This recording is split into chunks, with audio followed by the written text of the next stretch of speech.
প্রতিটি ভ্রমণেরই একটা শুরু থাকে, আর আমাদের আজকের গল্পের শুরু হচ্ছে বান্দরবনের পাহাড়ি পথে এই চাঁদের গাড়ি থেকে। সামনে অপেক্ষা করছে থানচি, তারপর সাঙ্গু নদী, যে নদী শুধু পানির ধারাই নয়, পাহাড়ের বুক চিরে বয়ে চলা এক জীবন্ত গল্প।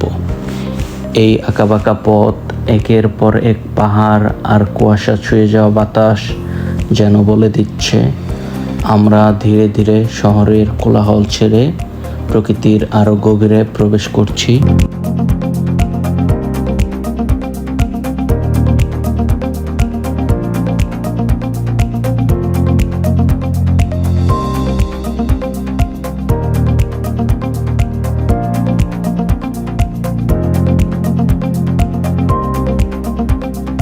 অবশেষে আমরা পৌঁছে গেছি থানচি বাজারে।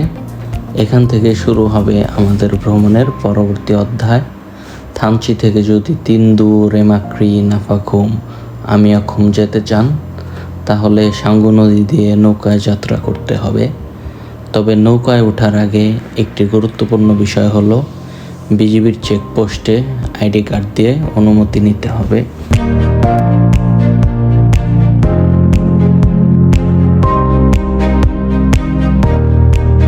সবশেষে আমরা নৌকায় উঠে পড়েছি। সামনে অপেক্ষা করছে সাঙ্গু নদীর মনোমুগ্ধকর পথ আর বান্দরবনের অসাধারণ কিছু দৃশ্য। চলুন আমাদের সাথে শুরু করি এই নদীপথের নতুন অভিযাত্রা।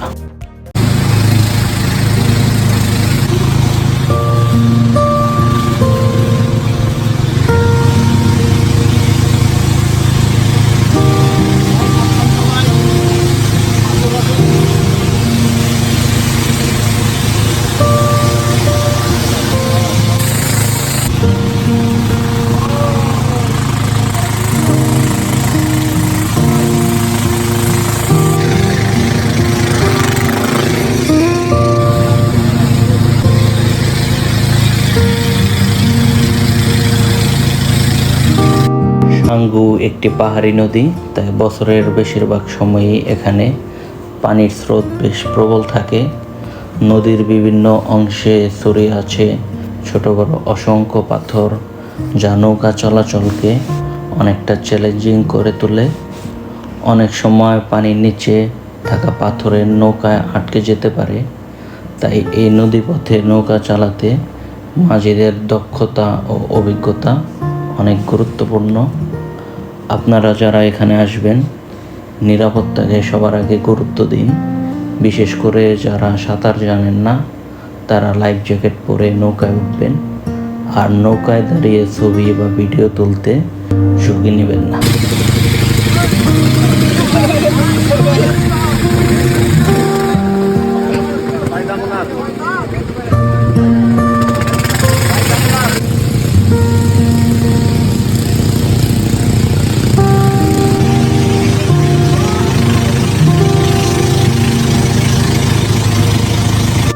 নৌকা যত সামনে এগিয়ে যাচ্ছে, সাঙ্গু নদীর সৌন্দর্য ততই নতুন রূপ ধরা দিচ্ছে।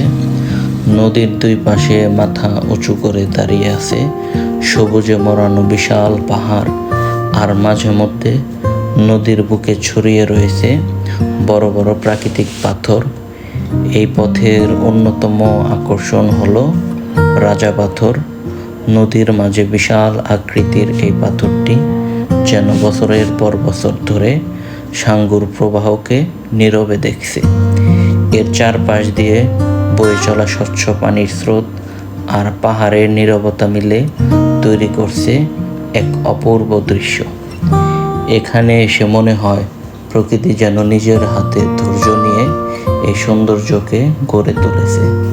পাহাড়, পাথর আর সাঙ্গুর কলকল ধ্বনি সব মিলিয়ে এই নদীপথের প্রতিটি মুহূর্ত সত্যিই স্মরণীয়।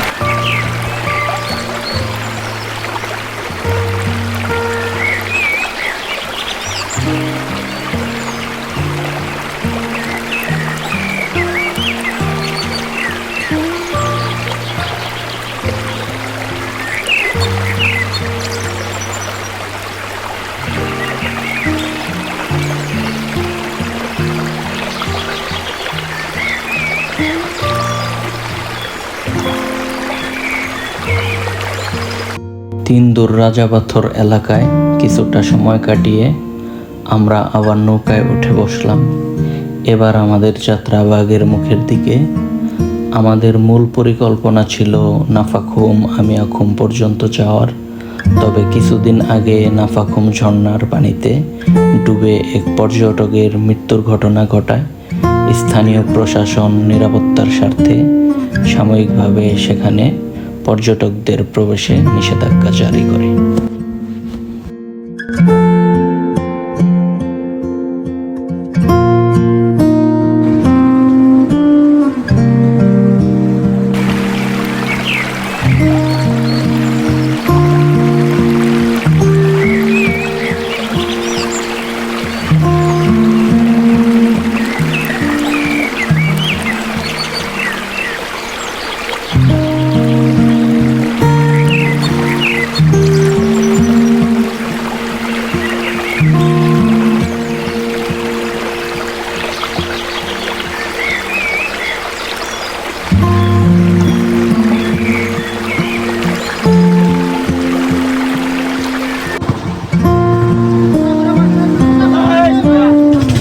সজাও আল্লাহু আকবার।